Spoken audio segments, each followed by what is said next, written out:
guns, an average of 2 per hour over the long weekend. Of the 42 people arrested on felony gun charges, 27 were let out on bond. We know that these offenders are likely to continue their behavior that landed them in handcuffs in the first place. Activist Tio Harrington, who pioneered the violence interrupters, says the department must work to intervene before conflicts become violent.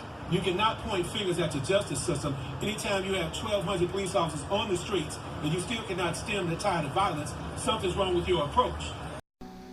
Dr. Matt Harrington, he has a lot to say here as well. Come on, Matt Harrington. Ladies and gentlemen, we have now witnessed another bloody holiday weekend. Yes, sir. 5 years in a row of double-digit shooting numbers.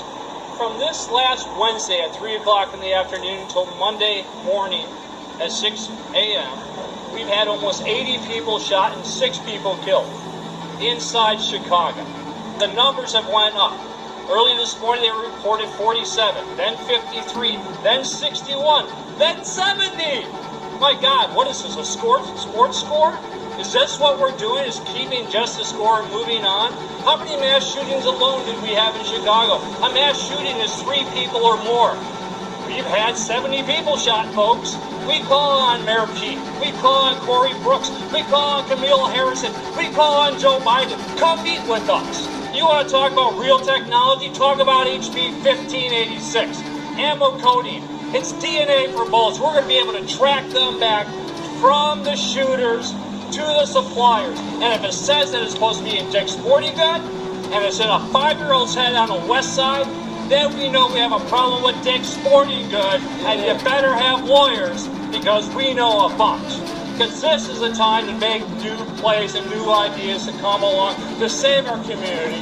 Our hearts are ripped, our souls are torn, our mothers are crying because our babies are constantly dying, and yet it stays the same in Chicago. They talk about putting 1,300 police on the streets for a weekend. It didn't help, the numbers went up. We still had the same shootings. And shot watch can't tell the difference between fireworks and a gunshot. You know why? Their gunpowder is the same. The echo is the same.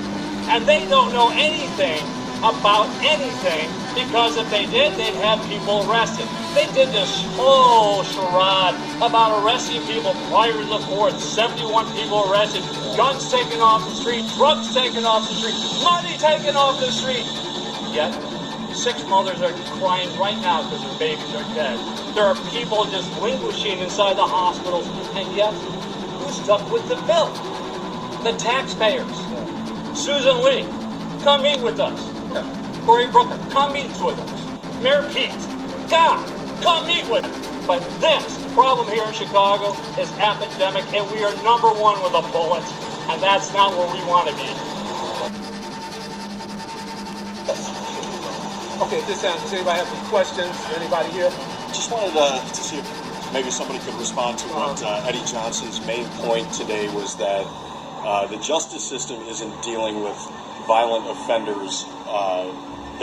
He kept saying there are no consequences. 42 gun arrests, 27 were let back out on the street, is what he said.